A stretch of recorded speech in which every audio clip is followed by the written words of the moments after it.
She was sassy, sexy, incredibly independent. Despite her donut hairdo, I'd never seen a movie quite like her, character quite like that. And she was almost like a throwback to those sassy women in the 30s and 40s movies. And I like that she just took no truck from anybody.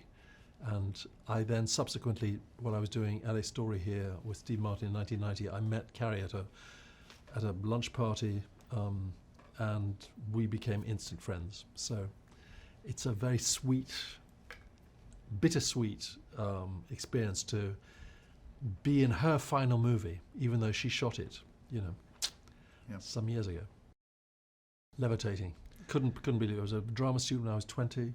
Saw the first one in 1977. If you said to me 42 years later I would be in the final one, I would have said you are insane. So it's a huge thrill.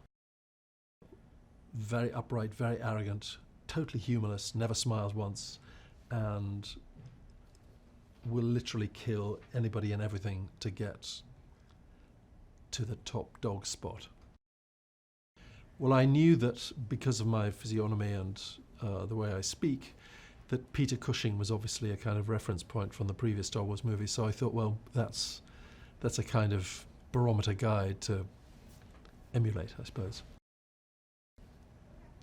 I got to go and watch Anthony Daniels shoot some 3PO sequence because I didn't have any scenes with him. So that was literally felt like kind of Wizard of the Oz opening the door from black and white, going to Technicolor, seeing him there, and of course he's playing a Tin Man as well.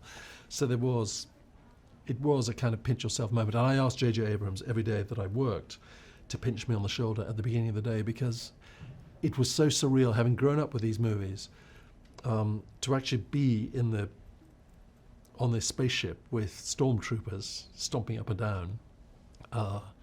It's utterly surreal. I anticipated that because we're in the CGI age, that most of the sets would be computer generated and it'd be a green screen, you'd have patches all over yourself and that everything would be put on afterwards, but that wasn't the case. Apart from the starscape of the galaxies beyond the spaceship windows, everything was real. The buttons worked and lights came on, and there's pneumatic doors and hydraulic doors closed, opened like that. So it was as real an experience as you could possibly have hoped for. He is the most inventive, fast, speed of mind and speech director I've ever come across. And because I didn't work consistently, I would be dropped in, sort of parachuted in from one month to the next month, then to another month. I thought that usually when I've been in a situation like that, the director's popularity or his energy or her energy has begun to flag, and there's sort of industrial fatigue sets in. Not with JJ. He was as battery charged as he was on the first day that I shot, which was the first day of shooting, as he was on the last day that the film, when the film wrapped. So that's a testament to his, it's superhuman energy. He knows every single person's name on the crew too. Even if somebody's playing, maybe got one line of dialogue, he knows every crew member's name, and that's not usual.